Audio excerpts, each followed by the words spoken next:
민수기 23장. 발라암의 첫 번째 신탁. 발라암이 발락에게 말하였다. 여기에 제단 7을 쌓고 황소 7마리와 순양 7마리를 장만해 주십시오. 발락은 발라암이 말한 대로 하였다. 그리하여 발락과 발라암은 각 제단에서 황소와 순양을 한 마리씩 바쳤다. 그런 다음에 발라암이 발락에게 말하였다. 여기 임금님의 번제물 곁에 서 계십시오.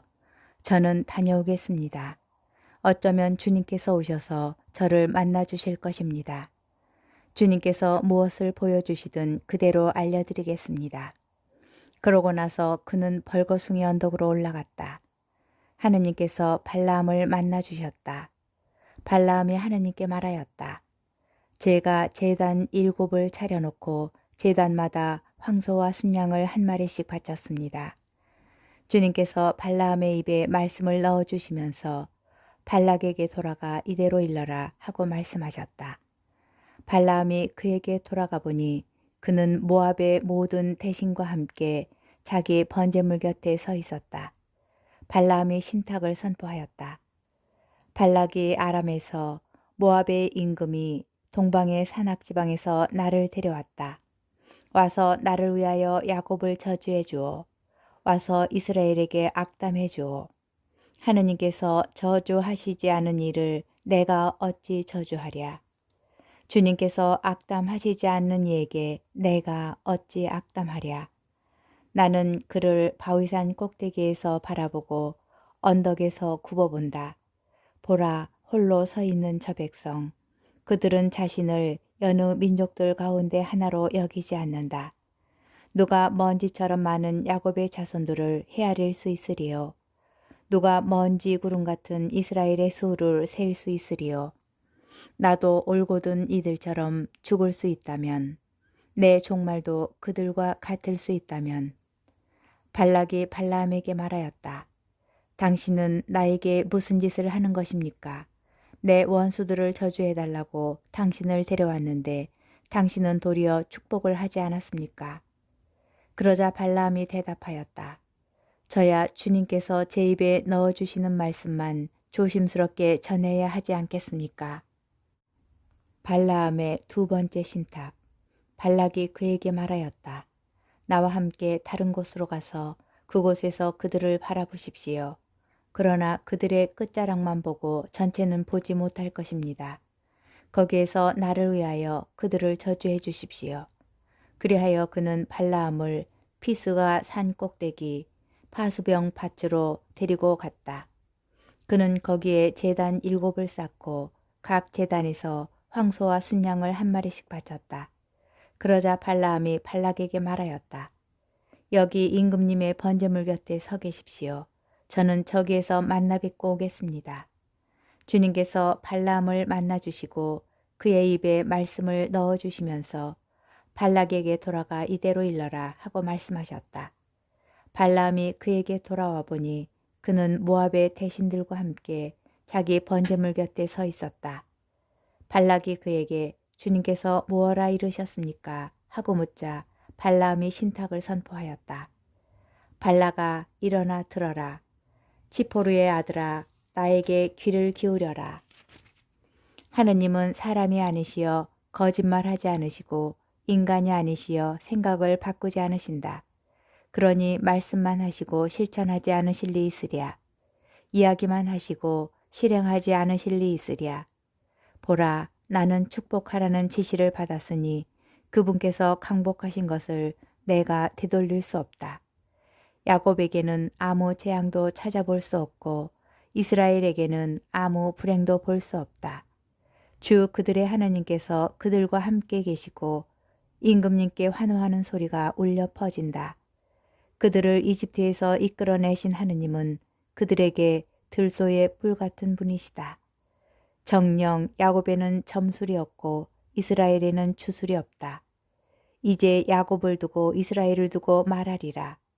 하느님께서 무엇을 하셨는지 보라, 암사자처럼 일어나고 수사자처럼 일어서는 백성을 짐승을 잡아먹지 않고서는 잡은 짐승의 피를 마시지 않고서는 눕지 않는다.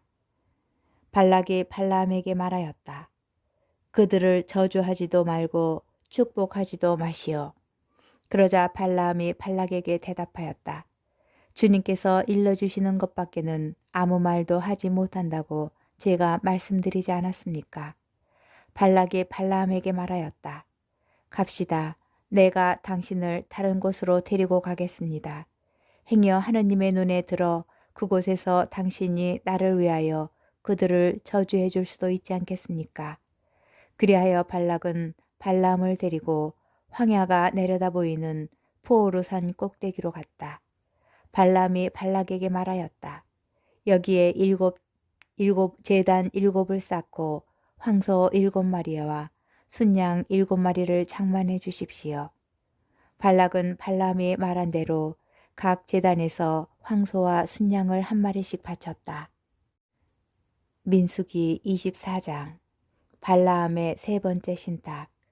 이스라엘에게 축복하는 것을 주님께서 좋게 여기시는 것을 본 발라함은 전처럼 징조를 찾으러 가지 않고 광야 쪽으로 얼굴만 돌렸다.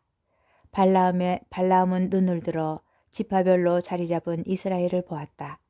그때 하느님의 영이 그에게 내렸다. 그리하여 그는 신탁을 선포하였다. 부오르의 아들 발라함의 말이다. 열린 눈을 가진 사람의 말이며 하느님의 말씀을 듣는 이의 말이다.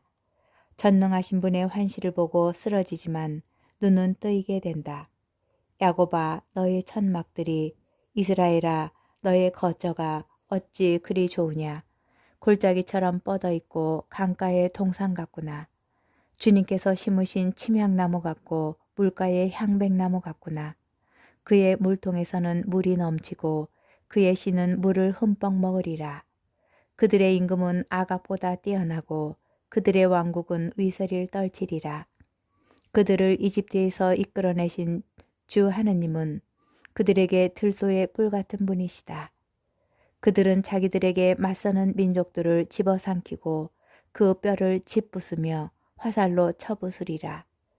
웅크리고 엎드린 모습이 수사자 같고 암사자 같으니 누가 그들을 일으켜 세우랴.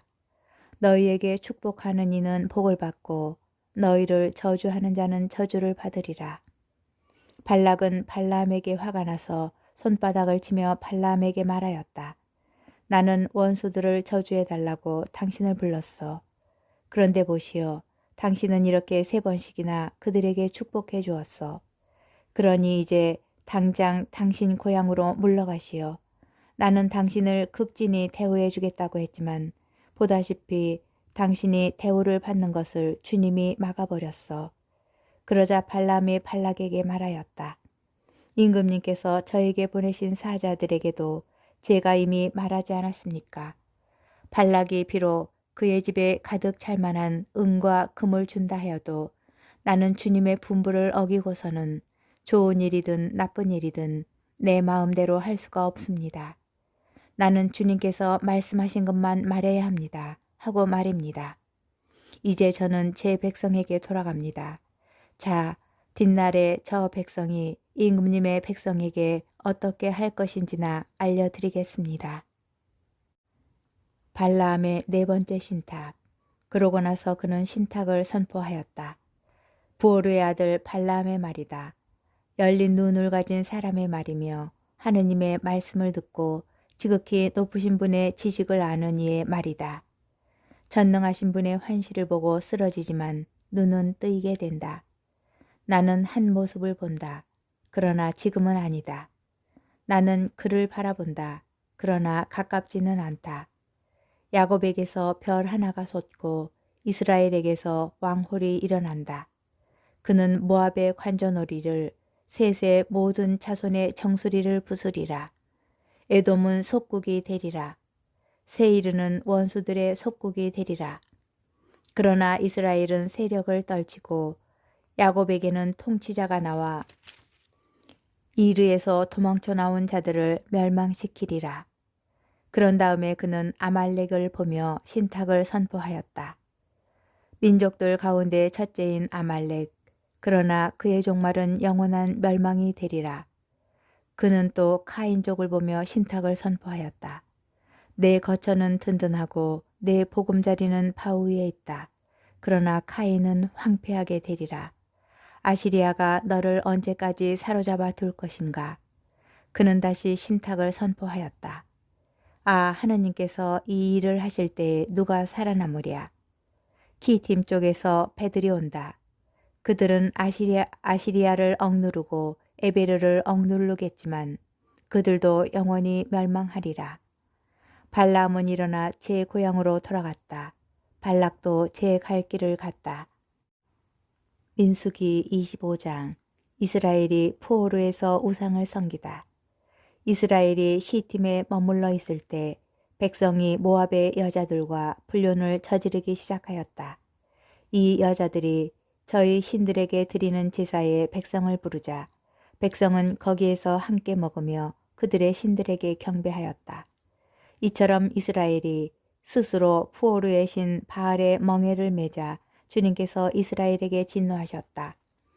주님께서 모세에게 말씀하셨다. 너는 백성의 우두머리들을 모두 잡아다가 대낮에 주님 앞에서 목을 매달아 주님의 타오르는 분노가 이스라엘에게서 물러가게 하여라. 그리하여 모세가 이스라엘의 판관들에게 말하였다. 너희는 저마다 자기 사람들 가운데에서 스스로 푸오르의 신 바알의 멍에를 맨 자를 죽여라. 이스라엘 자손들의 온 공동체가 만남의 천막 어귀에서 통곡하고 있을 때 이스라엘 자손들 가운데 한 사람이 모세와 온 공동체가 보는 앞에서 미디안 여자 하나를 자기 형제들에게 데려왔다. 아론 사제의 손자이며 엘 아자리의 아들인 피느하스가 그것을 보고 공동체 가운데에서 일어나 손에 창을 들고 그 이스라엘 사람을 뒤쫓아 천막 안으로 들어가 이스라엘 사람과 그 여자 둘의 배를 찔러 죽였다. 그러자 이스라엘 자손들 가운데에서 재난이 그쳤다. 그 재난으로 죽은 이들은 24,000명이었다. 주님께서 모세에게 이르셨다. 아론 사제의 손자이며 엘 아자리의 아들인 피느하스가 이스라엘 자손들 가운데에서 나를 위하여 열성을 다해 나의 분노를 그들에게서 물러가게 하였다. 그래서 내가 질투로 이스라엘 자손들을 없애버리지 않았다. 그러므로 너는 이렇게 말하여라. 보라, 나는 그와 평화의 계약을 맺는다. 그것은 그와 그의 뒤를 잇는 후손들에게 영원한 사제직의 계약이 될 것이다. 그가 자기 하느님을 위하여 열성을 다하고 이스라엘 자손들을 위하여 속죄 예식을 거행하였기 때문이다. 미디안 여자와 함께 처형된 이스라엘 사람의 이름은 살루의 아들 지물이었는데 그는 시메온 지파에 속하는 집안의 수장이었다. 처형된 미디안 여자의 이름은 추르의 딸 코주비였는데 추르는 한 부족 곧 미디안에 있는 한 집안의 우두머리였다. 주님께서 모세에게 이르셨다. 미디아인들을 공격하여 그들을 쳐 죽여라. 그들은 푸오르의 일과 미디안의 한 수장의 딸 곧 푸오르의 일로 재난이 터졌을 때에 처형된 그들의 누이 코주비의 일로 너희를 속이면서 괴롭힌 자들이다.